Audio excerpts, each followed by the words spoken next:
Greetings friends, my name is Pavel Shtelmach and now we'll dive in the top news of this day.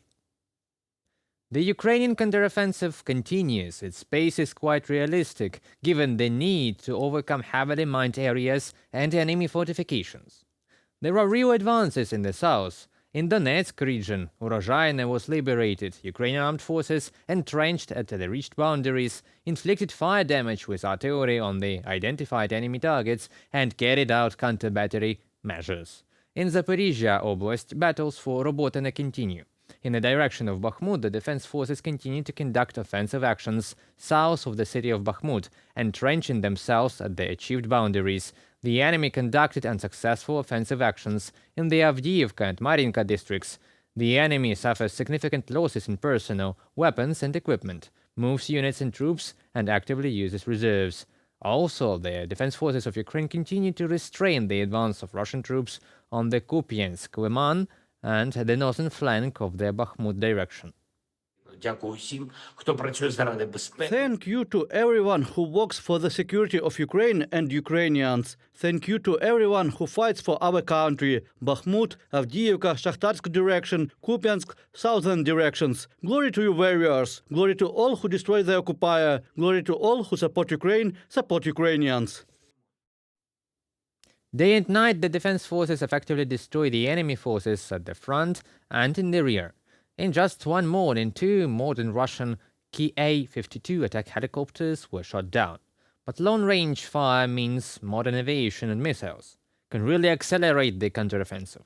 Ukraine is counting on assistance in this matter. Former French President Nicolas Sarkozy said in an interview with Le Figaro newspaper that Ukraine's return of certain territories, in particular Crimea and Donbass, is illusory.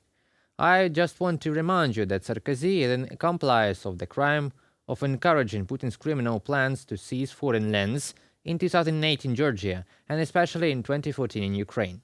Such actions contributed to the beginning of the full-scale aggression in Europe and the mass murder of Ukrainians. The attempts of Western intellectuals to view Russian aggression in Ukraine as Putin's attempts to correct historical mistakes, a local territorial conflict, or a selective adjustment of the balance of power through a new division of Europe is a banal repetition of Russia propaganda cliches and a major strategic mistake that leads to catastrophic consequences it paves the way to face in new Geneva compromises. Mikhailo Podolyak, advisor to the head of the Office of the President of Ukraine, on Twitter. For us Ukrainians, there is no difference between the occupied Berdyansk and Sevastopol. They are equally occupied and illegally annexed by the enemy, and therefore both will be liberated. There is no gradation between any territories invaded by the enemy, and we are glad that Ukraine is supported by most of the current leaders of the countries in its fight, and their retired politician Sarkozy can only express his own private opinion. Ukrainians are acting persistently to liberate the temporarily occupied territories in full. Talks about concessions in this matter are inappropriate. At the present stage, the war is no longer being waged for Crimea and the Donbass, but for Ukraine's right to exist. Therefore, it is not the liberation of territories that is illusory, but attempts to trade them with the aggressor. Putin's invasion is an attempt to restore the Russian Empire and should be seen as a global attack on the universal principles and the basis of the global security order, in particular international law. In this regard, the Ukrainian plan looks much more strategically thought out and realistic than the constant suicide proposals of some Western politicians. We need to consolidate the Western military-industrial complex to ensure a powerful Ukrainian military fist. Russia must suffer a complete military fiasco and lose all occupied territories. Putin must be left with nothing and lose his intra-elite legitimacy, with the subsequent debunking of the cult of personality. Post-Putin Russia has a chance for a liberal transformation only in one case, if it loses this war completely. On August 22nd, South Africa will host the BRICS summit, an international association with the participation of Brazil, Russia, India, China, and South Africa.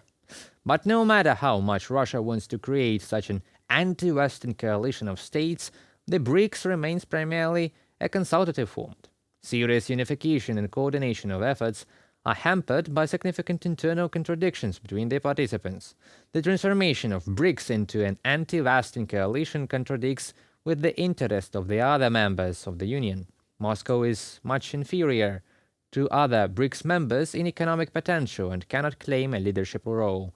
The BRICS countries are closely tied to the West economically, while Russia is in isolation.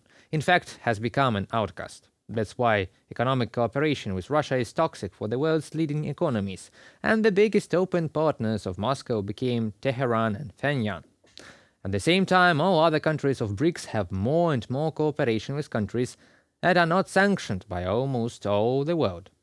Moreover, Russian leader Putin will not visit the South African Republic, as local authorities have an obligation to the ICC to arrest him on their territory.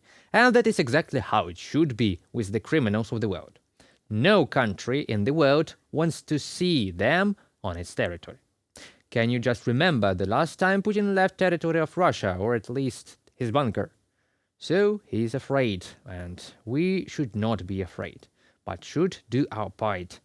Fight against world evil. That concludes our today's video. Thank you for watching. Stay updated. Subscribe to our UATV English channel for more news from Ukraine. Your support is what really matters. Goodbye.